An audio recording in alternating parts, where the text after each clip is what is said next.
Si Mabugjo. Grabe.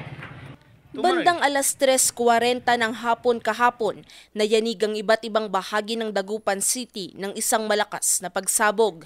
Ang ilang bahay, nabasag ang mga salamin sa bintana. Naramdaman din ang pagyanig at pagsabog hanggang sa mga katapat na barangay. Agad rumesponde ang mga otoridad kung saan naganap ang pagsabog. Yun pala, isang ilegal na pagawaan di umano ng paputok ang sumabog sa barangay Tibeng.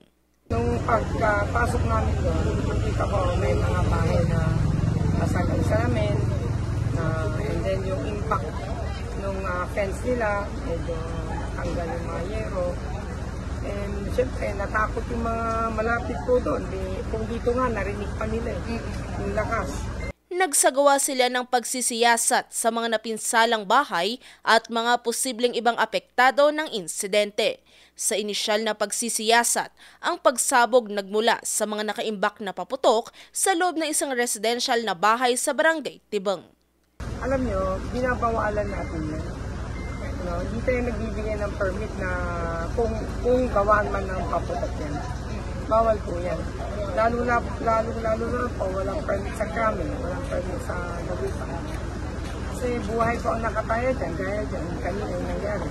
Halos nasunog daw yung andyan sa loob ng bahay. Saka pagtingin may bahay, parang sumabog yung buong bahay. Dumaan sila kasi nakatago halata naman din nasa pinakalikod na bahay. And then, pag may permit yan, malalaman namin. Kritikal naman ang kalagayan ng isang residente matapos magkaroon ng malalang lapnos sa katawan. Sugatan din ng isang senior citizen na nagkaroon ng galos at panandaliang hirap sa paghinga dahil sa pagkabigla.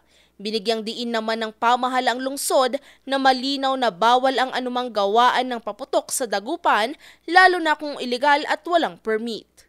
Gagawin natin, i-implement natin mas siguro 1,000% na strict. So gusto kong tawagin ng pansin lahat ng mga manufacturing na mga paputok dito. Alam natin po na mayroong mga ibang barangays na talagang gumagawa. Pakihinto na lang po kasi talagang ibabawal na po natin yan at magpapile tayo ng kaso sa mga ganyan po na mga manufacturing dito sa ating sigat. Habang nagpapatuloy ang investigasyon, naglabas ng paalala ang pamahalang lungsod na hindi sila nagpapahintulot ng anumang ilegal na produksyon ng paputok sa lungsod. Hindi na ito ang unang insidente ng pagsabog sa lungsod dahil sa mga paputok. Noong December 25, 2023, 4 ang sugatan sa pagsabog ng mga nakaimbak na paputok sa isang ginagawang bahay sa barangay Malud. Kaya malaking hamon ngayon sa pamahalang lungsod ang pagsawata sa mga ilegal na pagawaan at imbakan ng paputok para maprotektahan ng publiko mula sa bantang dulot ng mga ito. Valerie Desmaya or NG News.